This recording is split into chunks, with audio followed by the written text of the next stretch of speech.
Okay, I'm starting off my watch list for tomorrow with a stock that's not on my watch list for tomorrow. I know that sounds weird, but I just wanted to follow up. I did mention this in last night's video, and I still like the chart. This is SINA, but I'm not putting on the watch list. It did hold support and kind of has a little doji candle. So this is at the bottom of a range. So people that like this kind of trade, I would say more of a swing trader, might really like this one down here. Your stop can be pretty darn tight, just about down here. But the reason I'm not putting this on the list for the room is because I'm a day trader, and I really want stuff with recent passion. And this is something that you could tell, even if it works, will probably take several days to get back up to the top of the range if my thesis is right and it doesn't come down and stop out. Or you could take it smaller and have a wider stop below this 45 level too. But because I'm a day trader, I really like stuff with the recent passion. So let me get on to my list.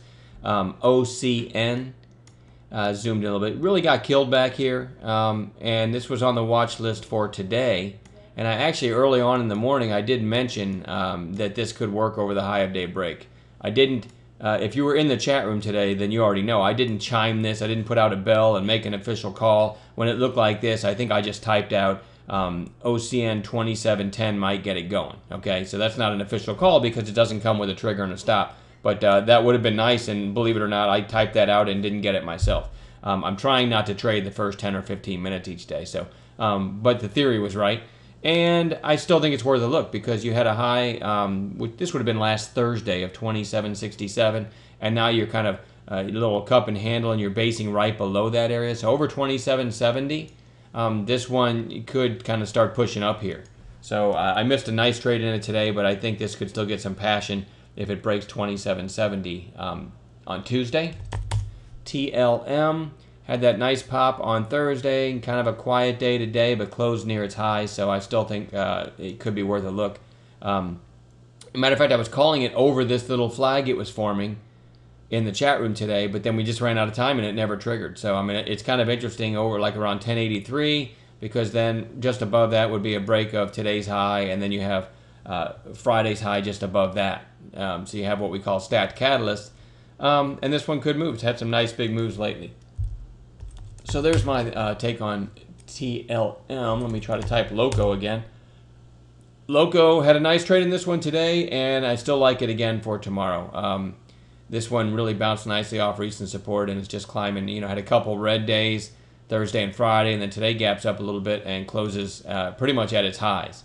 I actually called this long in the chat room today, right over 31.40 after it put that little base in. 31, I think 45, 31.20 stop, which would have been right there and never got hit. And it ended up with a nice close. I had a nice trade in that one today, and it still looks like a potential continuation for tomorrow. TKMR, this is one after this move back here. I literally just have this on watch every day. Okay, I mean, this is quite the move it made right there, and it's put in a kind of a narrow green candle today. Go to 15-minute candles here, and it's interesting over today's high. It's put in like a base here and a little bit of a higher base. Now it's holding a little higher now. What was today's high? So over 1825. This one might start to work its way back higher. It's the one that the Ebola stock, if you will. So keep your eyes on that one. JMEI, a relatively new issue from back in May, and had a really nice move here and then just got hammered for a few days. I talked about it in a video a couple days ago, and it's really been kind of holding up since then. It's holding the 20-day. So this one's interesting. Over, let's see, there's Friday's high was 32.88. Today's high right there too. So up over 32.90 or 33. You could see this one getting a quick pop. It's a spready stock. It has nasty spreads at times. So, yeah, I'm going to have to make sure I can get a good entry before I'll call it in the chat room. But if it gives me a good setup, I'll trade it smaller just because of how spready it is. And GameStop, after the gap up on earnings, this is GME. Put in just a red day and then another red day. It's getting down closer to the 8-day moving average. So, and this had resistance at 42. Back here. I mean, it was really just it just couldn't get through 42 and then gapped up. So it could be, 42 area could become support. It actually looks like it bounced right off that today sometime. I didn't have any trades in this today, but if we can get a narrow range, or if this can hold above 42, maybe an intraday kind of upside break out of a tight consolidation, could be a good trade. So GME on watch. And other stuff you probably should have on a chart just pretty much every day going forward. DGLY, of course, it's way ahead of itself now, but that one, anytime you get a crazy move like that, you just want to reserve one of your charts on one of your monitors to have DGLY or something like that on watch almost every day going forward. MOBI is still holding 8. Okay, so it had that big gap up here, and now it's just in a range. It's just in a range pretty much between maybe 8 and 950. So I want to watch this if it gets back around 8 again on Tuesday. Maybe we catch a bounce at that point, but or any kind of other setup that we look for. So keep MOBI on watch.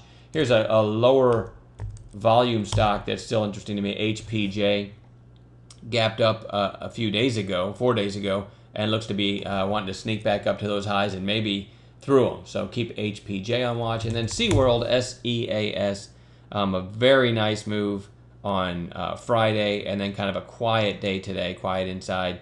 And so I just want to watch SeaWorld. What I'd like to see is just a tight range, maybe a 20 or 30 cent range, and then an upside break in the afternoon. I bet you get a nice trade in SeaWorld. So that's one way I would play that. And just looking at my charts, that's what I'm going to start with. We'll add stuff as the day unfolds in the chat room, but that's a pretty good starting point right there. Have a good night, and we will talk to you tomorrow.